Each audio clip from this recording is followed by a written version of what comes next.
Today we have with us a girl who dreamed about being a researcher, about a passionate woman who climbed the hills of Amani in search of that dream, and the woman who is living the dream, doing research and contributing to the control of a disease. She has worked on all her life. I'm honored to have on this show Dr. Mwele Malacela. Thank you so much for being here with us. Thank you very much, Fatema. How does it feel being the first woman to hold the position of Director General of the National Institute of Medical Research in Tanzania? But you are also the first woman and African Vice President of the International Association of National Public Health Institute, the first woman chairperson of the Advisory Group for Neglected Tropical Diseases for the Africa region. You hold so many titles, I had to read it off. Thank you very much, Fatema. I feel a sense of honor, but with it comes a sense of intense obligation. And I feel that it's very nice to have the titles, but with the titles comes a lot of hard work and a lot of obligation to, particularly to women who are climbing up the ladder, who think this is not possible. I feel I owe it to them to keep at this, so with this sense of honor comes a sense of humility and a sense of obligation, and you know, it's a strange feeling, mixture of these feelings. But I also feel that if today.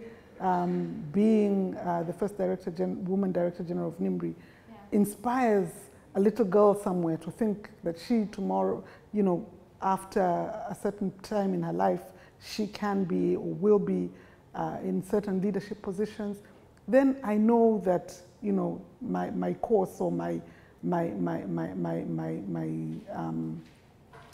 work in life in many ways has been achieved, is fulfilled. Yeah. No, I can say I have not read that much about you, but from what I've read, you inspire me.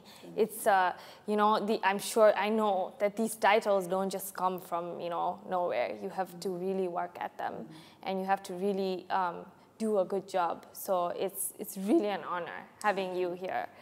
Can you talk about your life as a young researcher, growing to a prominent personality? How was this journey?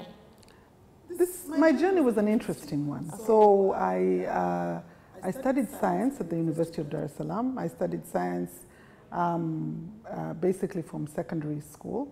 I did not like additional mathematics for some reason, but I had a very stern headmistress who insisted that I do additional mathematics. But I loved science. I loved the rest of the things. I loved biology. I loved chemistry. And I went on to do science at the University of Dar es Salaam. I did a degree in zoology.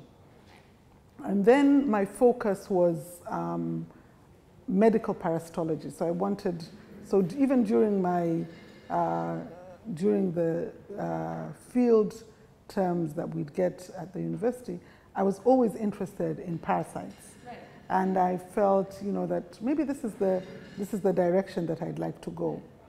And initially, earlier on in my life, I had contemplated, you know, did I want to be a doctor? Did I want to be a researcher? And when I went to the University of Dar es Salaam, I felt more and more that the calling was to be a researcher, to find out what drives things. Right. And I've always been an inquisitive child, so I think that was right up my alley. So after my degree, I actually, so this is a very interesting story. Okay. And maybe one story that I've told very few people. Okay. So I went for in those days you had what was called a cell form, and that would tell you where you were stationed. Okay. And I was stationed to go and do fisheries research. Okay. So they said, you want to do research? So we'll have you do fisheries research. Okay. I walk into the room and the CEO of the then Fisheries Research Institute says, I thought this would be a man. Oh my gosh. And he says, no, you know, this won't do. I already told them I don't want women.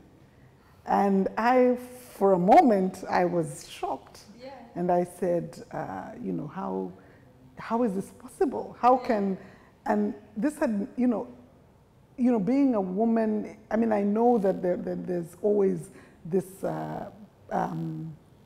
feeling of, you know, women can't do this, but to have it blatantly stated to me was really a shock. Yeah.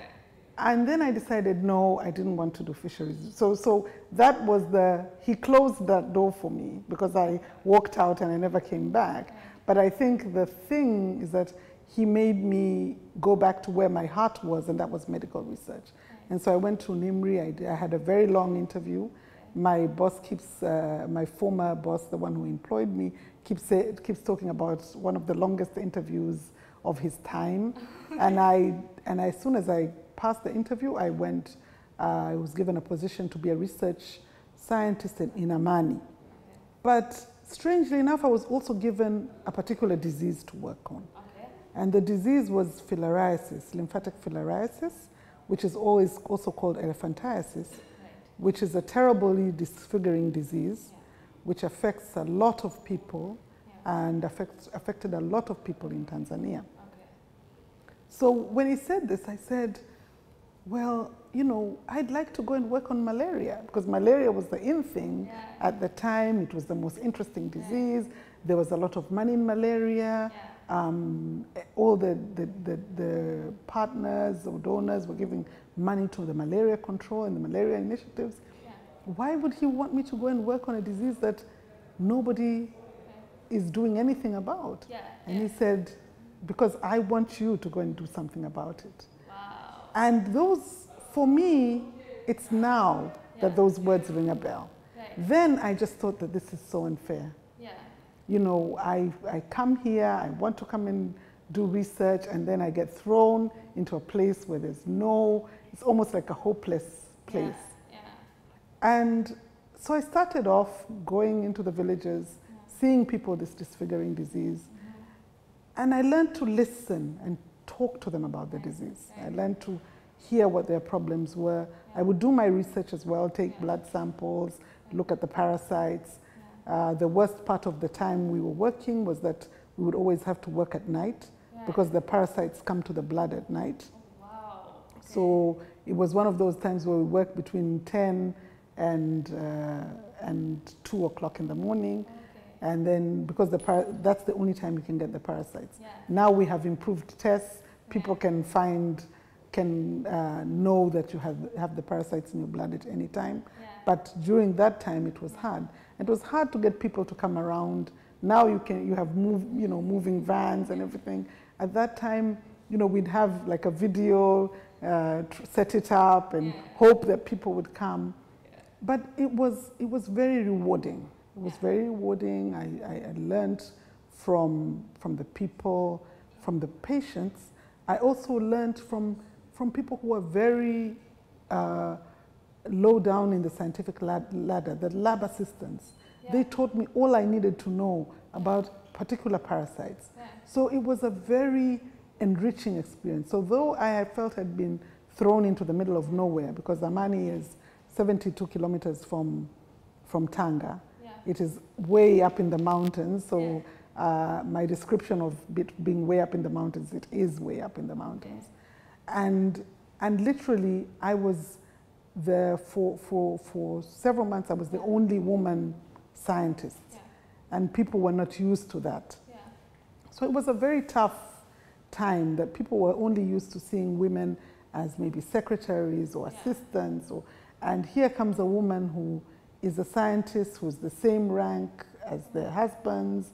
There was this feeling of very great feeling of insecurity also, which eventually died down, but it was a difficult, and for me, I was but this should be normal. Yeah. But it wasn't. It wasn't, and I realized that, you know, that was door opening for so many people. Right. Even the people that I met there, they were saying, you know, we had seen a few women scientists, but we hadn't interacted with them. Yeah. And we were not sure what to expect. Right. And so that built up, and I eventually went to London to do my master's, my PhD. I came back, and I got a position as head of department here at the headquarters in Dar es Salaam.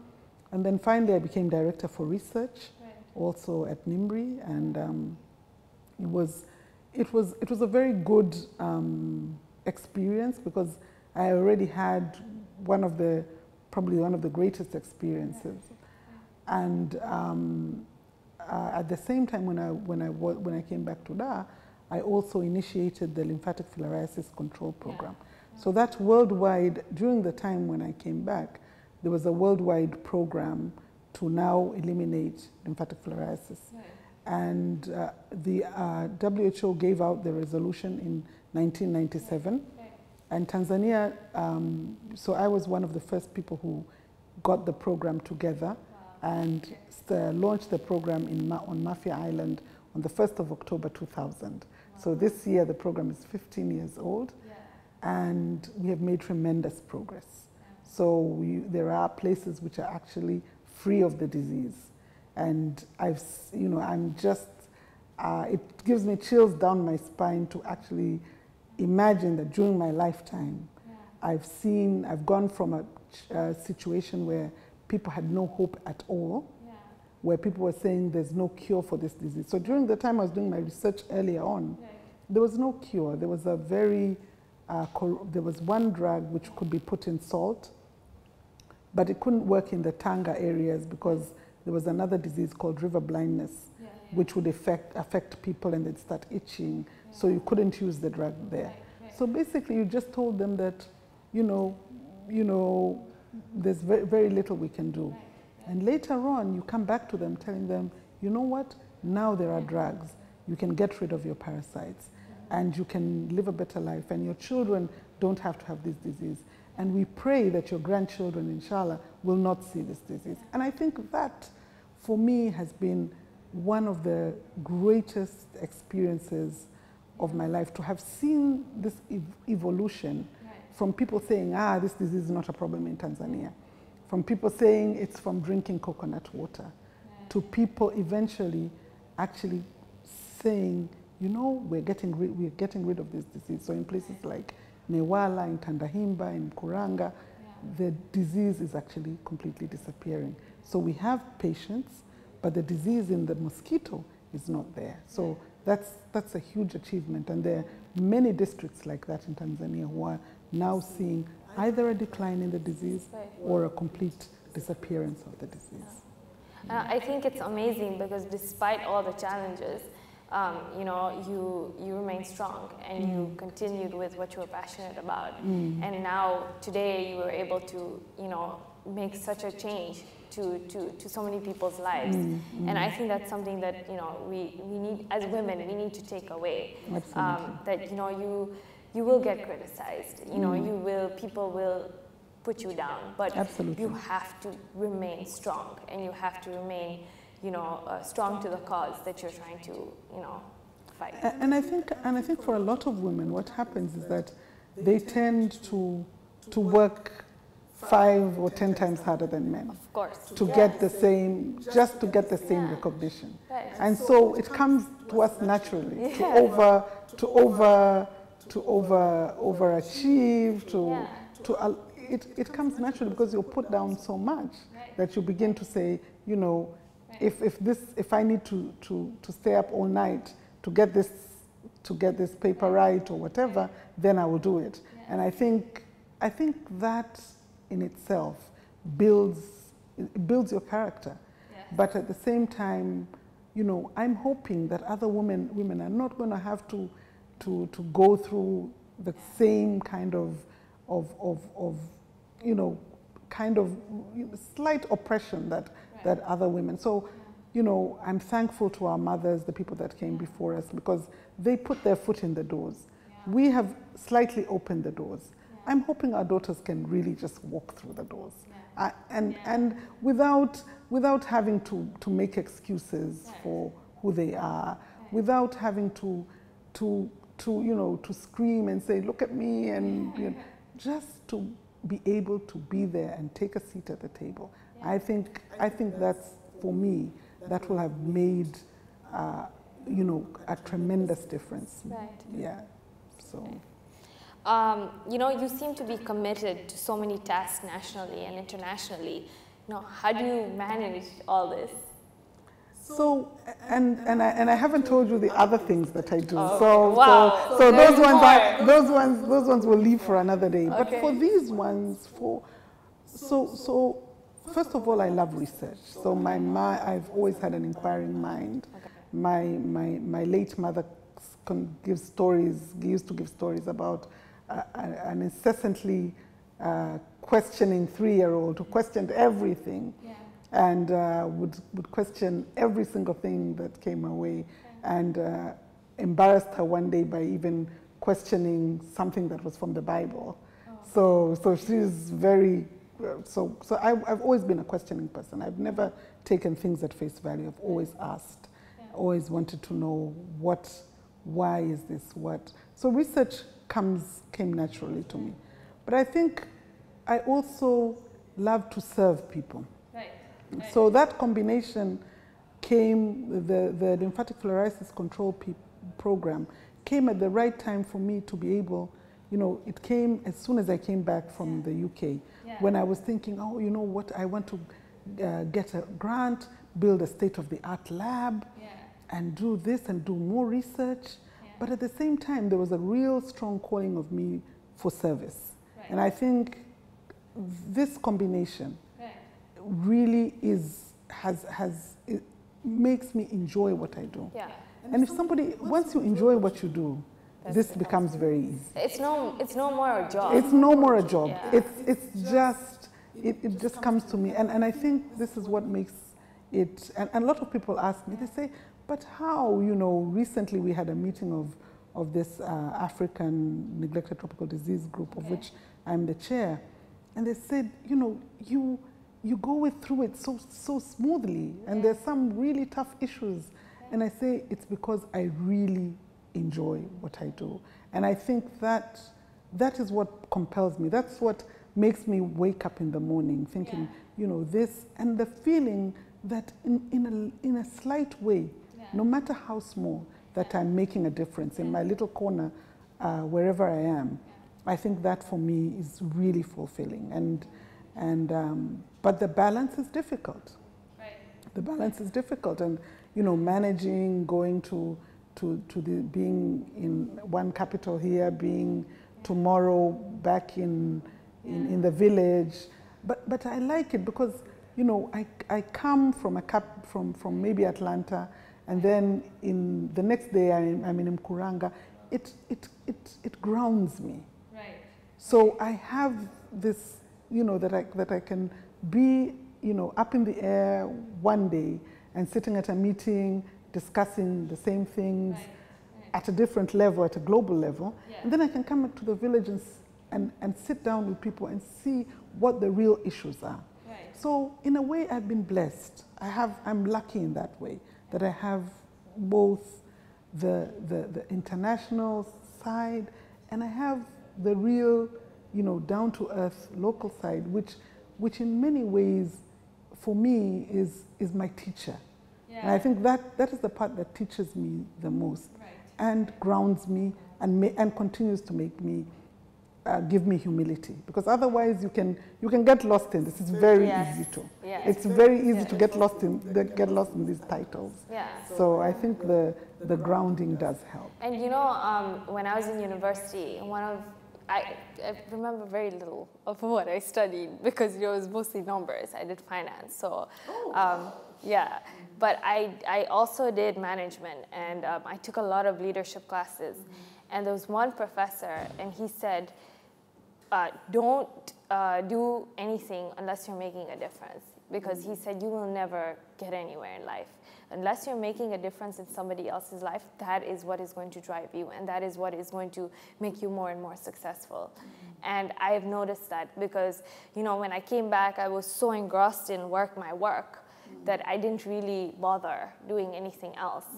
And, you know, I would get exhausted, and, you know, I would say, where am I going with this, and what am I doing, you know? You just, you know, when you go to sleep, you don't feel a sense of fulfillment. But then I said, you know, no, I have to give back to, you know, my community. I have to give back to my people and to Tanzania. And so slowly, I started doing other activities. And I've noticed that, you know, I feel so much better mentally, you know, physically. I feel when I wake up rejuvenated, and I feel like I want to really do something today, you know? It does center you in many ways. Yeah. It does. Yeah. It does. It's a really, it's a difficult, you know, it's a difficult place to get to. You don't get to it directly, but when you do get there, you do understand the sense of fulfillment that comes from service. And, you know, yes, there are many, you know, have many obligations, and there are lots of things, but at the end of the day, if you can wake up in the morning and say, today, or sleep at night and say, today, I made a difference. And I always like to give a story of two stories. One is a carpenter in Mkuranga who had elephantiasis, and who had he was completely, he found it very difficult to work as a carpenter. And with the program and with the support of the program, he got medication, but was also told how to take care of his legs so that they don't get more infection. And in fact, his legs have really reduced considerably, and he went back to his carpentry job. So one day I'm at NIMH, and so I see him downstairs, and I say, you know, what are you doing here? Do you have a problem? Are you sick? Because they normally, you know, a lot of them have my numbers. And I said, so are you sick? Is there something wrong? And he said, no, I've come to sell doors. Wow. And you know, he didn't understand, but tears were coming down my face. Why? Because this was a person who people had given up on. You know, the community had given up on him because he was disfigured. He didn't have a lot to offer. He was almost destitute to the point of almost begging. And here he is today. He's selling doors. And that for me, you know, I even wrote it down, you know, today was a great day. And the reason it was a great day was just this experience with this, with this person who really, and every time I start getting tired or start feeling, you know, with all these things, there's global politics, there's regional politics. When I start feeling confused with all that, I just open my laptop and go to this story, because I wrote the story the minute he left. And it's just such an inspiration. And there's so many more of those, you know, a little boy who couldn't play football. And he said, all I want to do is play football, but my legs, these big legs. And now he can wear shoes, now he can play football. And to him, life is completely different from where it was. And there are lots and lots and lots of people like this who were voiceless, basically. And in many ways, you know, elephantiasis was like the leprosy of our century. Because people were really, really, you know, in the early days when I went to some of the villages, I would ask, you know, do you have people with elephantiasis here? And they would say, oh, let's go out and call them. And they would come, and there would be maybe 50, 60 people. But they would be all hidden in the houses.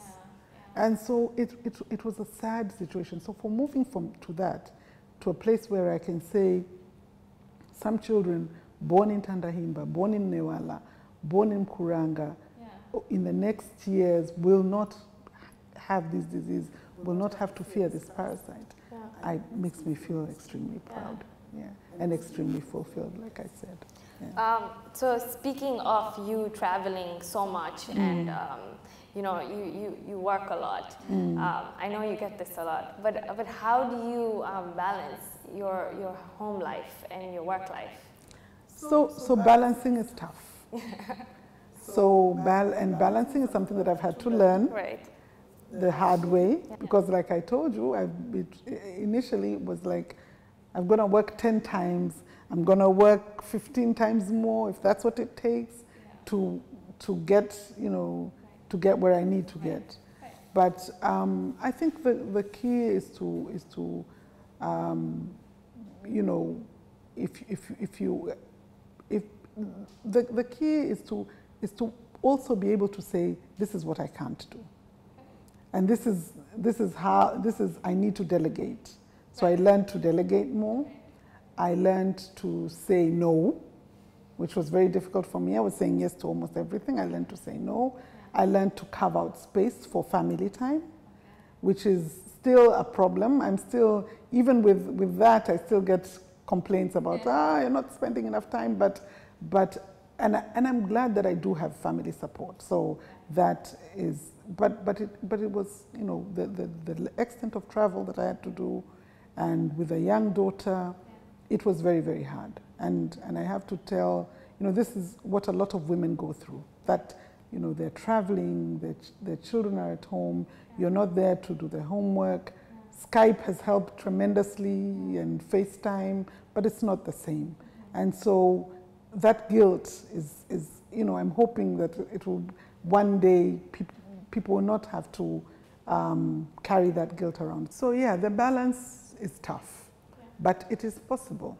And I think if you have a supportive partner, if you have a supportive family, and, you know, one of the things that I've always told my daughter is I've been honest with her about what I do, how important my work is, but how important she is. And that, you know, that I would like her, you know, one day to also be able to assume responsibilities and not feel guilty. And so after having these talks with her and getting her to understand as well, because as the older they grow, the tougher it becomes to travel. Because, oh, Mom, you're not here for this, you're not here for sports day, you're not here for, it becomes, it really is hard. And it takes a lot out of you. If you are really to ask any woman, to be honest, it is tough.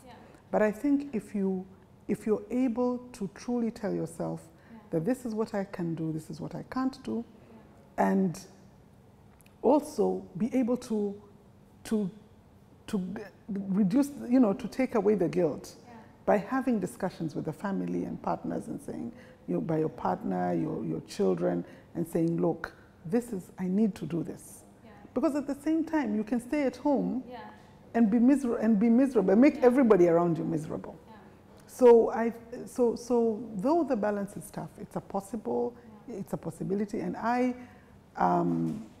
balance myself by just being honest about what it is I can do, what I can't do, but also I'm quite religious, so at the same time that also helps center me as well, and allows me to concentrate on my spiritual self as well.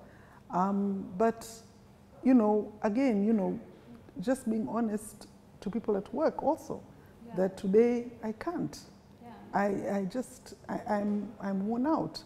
And I think a lot of people fear that, and in a place of, or in a company, you know, in an institution which is predominantly male, they find it very, particularly in the executive group, when I say, you know, no, I'm not feeling well, I'm going home now. And they're in shock. No, but, you know, I said, no. And, you know, like even taking leave, things like taking leave to men are very, you know, they're saying, we don't, do you, why are you, and I insist. I say, you have to take your leave days. Otherwise you break down. You need to. So they're actually also learning from me a number of things on balance. And they're saying, we're really thankful to you because, you know, the leave days made such a difference to me. The time I spent with my family is, you know, you forced us, but it was good for us. So all these things, I think, in a way, you know, I don't have like one answer of how is it. It's balance is hard. Yeah, that's my answer. But I think God has really made women strong. Absolutely. And has given them the you know, this ability to do so many things and multitask. Yeah. And you know, I think that also you know, you said you have a daughter and that, you know, it's difficult, but I think that at the same time, if you were sitting at home and you were miserable, your daughter would take from that. Exactly. Right? But you're working and you are talking to her and you are making a difference in the world, she's also taking from that. Exactly. So I think that, you know, it's a beautiful thing that you're able to, you know, the role of a mother is not only to basically teach and say, do this, is to lead by example. Exactly. So if you are making such a difference and she's watching you, I think that is also, it's going to impact her life in so many ways, you know. I think so, and I'm very proud of the way she handles this. Right. And you know, right from when she was a little kid, I would. So where in the world is mom? We played this game. Okay. And I would send her postcards from where I was. I would tell her about these places. Yeah. And for her, it really, I'm hoping that it's helped build her character. Right. But she also understands suffering. She also understands the importance of humility. Right. And I'm hoping that those things, because those are the values that we're losing as a society. Yeah. And I think, you know, as a parent and as a mother, those are also things that I'd like to instill, not only in my children, but in, you know, in the children of my relatives and in society as a whole. Yeah. So you've already spoken about a few challenges that you face working.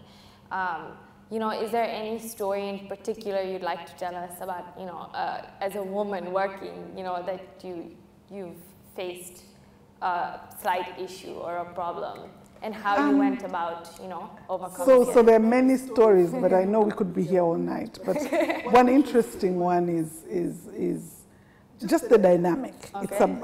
It's really about the male and female dynamic and the view people have. So we were having an interview, and I was to chair that interview at the Institute. At the time, I was director for research, and I had been asked by the then Director General to chair the panel.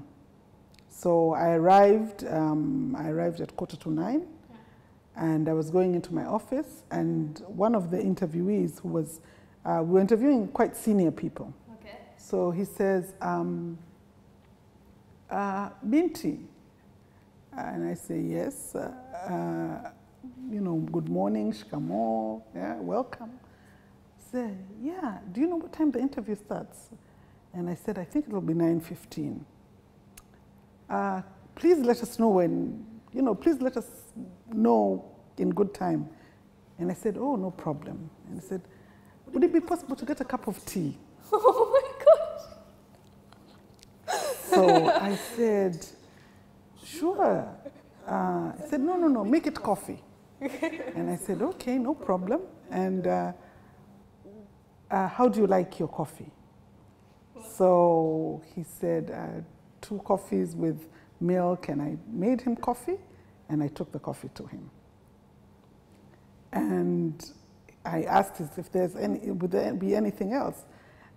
The other person sitting next to him was a little bit apprehensive, because he figured he had seen me, and so he was asking his neighbor, do you want her to go make you some coffee as well? And he said, no, thanks, I'm fine. So I went into my office, I sat down, and when I think he started panicking when somebody said, oh, let me go and call the chair of the interview. So I walked right past him into the interviewing room. And I sat, and the minute he walked in, I was the chair of the interview panel. Oh my gosh, okay. So he was in total shock. He needed like a couple of minutes to compose himself. Yeah. And he didn't do well. And the reason he didn't do well was because he just completely lost it. Yeah. But what's the moral of the story is just these complete assumptions that any woman who walks into an office, and particularly who's young, is a secretary. And that, I think, is something, we're getting away from that, but I think, it's things like that. Or, you're sitting in interview panels with an all-male interview panel. You're the only woman. They completely forget that you're in the room, and they start saying, oh, no, we don't need any more women. They'll start asking for maternity leave. They'll start asking for this. And that, that is you're listening and you say, hello, do you realize that there's, and oh, I'm sorry, we completely forget that you're a woman. And it's things like that. They're very, they sound minor, but they are the building blocks of what happens later. Because today, tomorrow, you say you don't want to interview for women. Because women are going to get pregnant and they're going to ask for maternity leave. You see, it's a cycle. Vicious cycle. It is a vicious cycle. And unless there's a woman at the table, and so this whole thing of sit at the table, getting your seat at the table is critical. And I think women should not shy away from that. And I think we will be doing other women a great disservice by saying, oh, we need to step back and yes, balance is important. Yes, our family lives are important.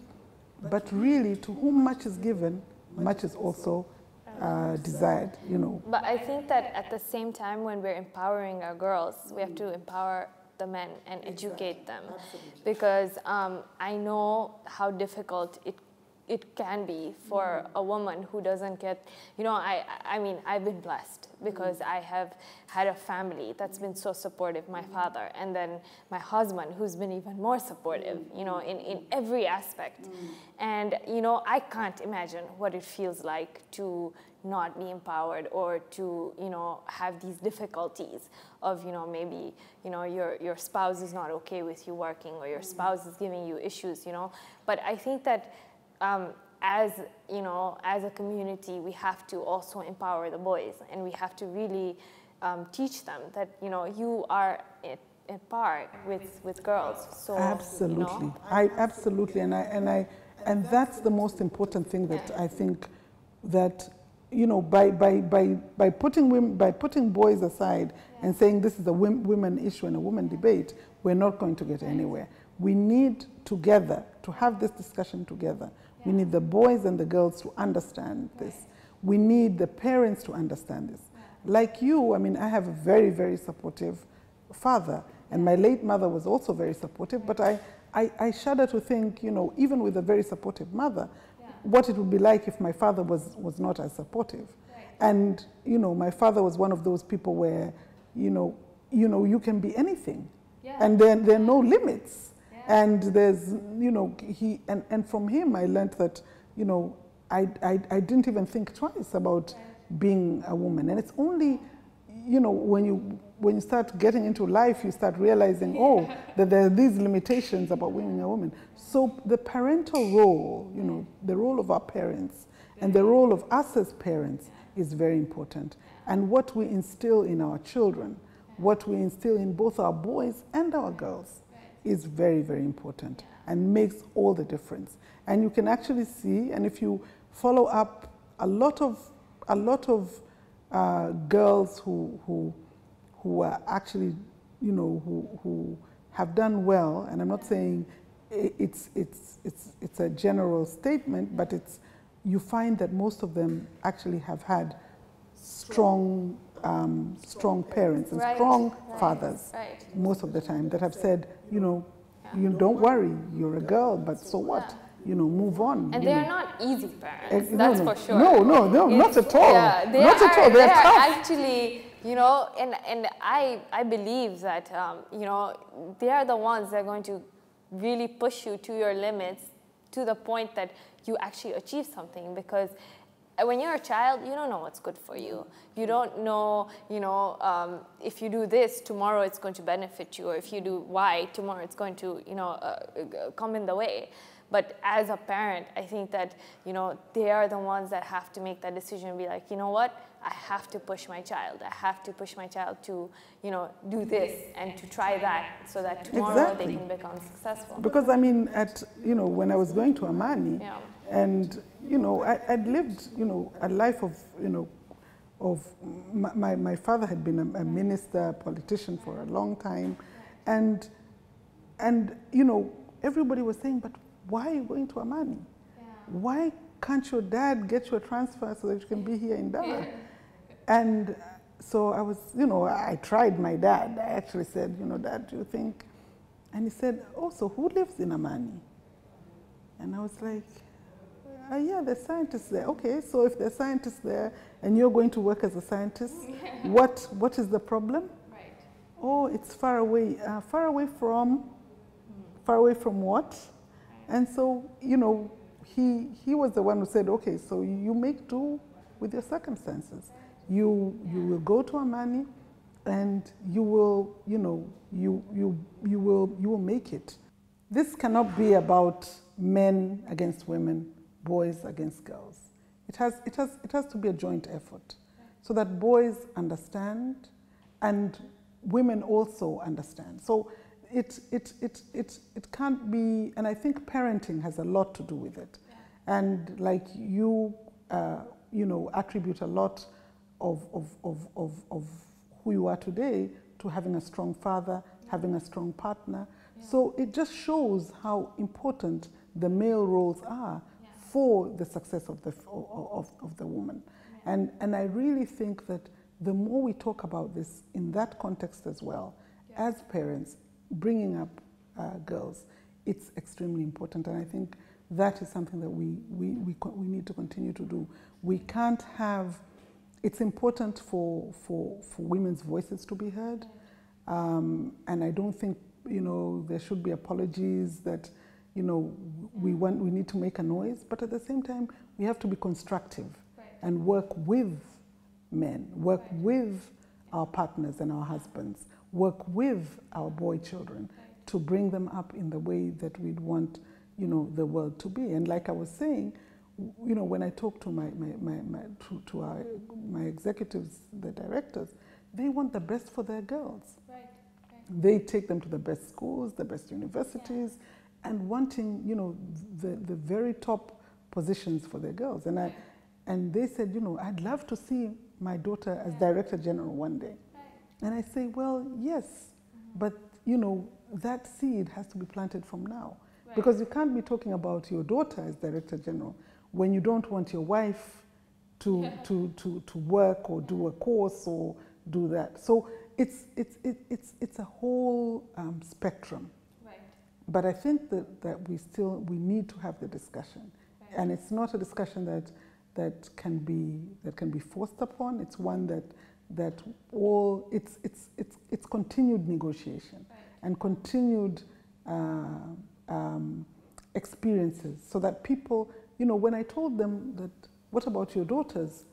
It was a very different feeling. Right, of course. Very, very different. And you could see that they had a totally different perspective of where they had placed their daughters on that spectrum. And so this discussion is really important to have men involved. And I think it's such a good way to approach it, because, you know, today if you try to fight it, I think that you will not get anywhere. You know, that I think that nothing comes from, you know, fighting or arguing about these things. I think that it's so nicely said, you know, that what would you want for your daughters? And then again, they're in a different, completely, you know, they're put in the shoes. And they're like, oh wow, you know, no, I would want the best for my daughter. Absolutely. So I think that's a very good way to handle things. So speaking of, how do you think we as women, you know, can empower the girls? I think it's really important to be able to talk to our girl children, to be able to tell them, you know, to be able to tell them what they can be. I think the voices I heard about not my mother saying the sky is not the limit, my dad saying you can be anyone you want to be, I think those voices for me were very strong, and they came at an early age. So I think, you know, we need to be telling that to our daughters. And we need to be opening, you know, saying that the opportunities are there if you work hard. And I think that's the key.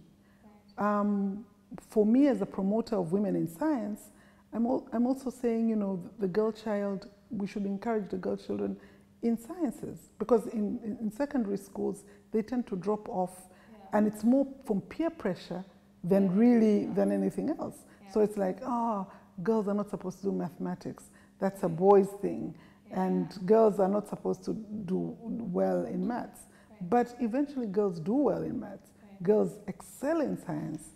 Girls make fantastic scientists. But, you know, it's because they've had help, you know, throughout. They've had help throughout the way, in the sense that there are people who have pushed them, inspired them.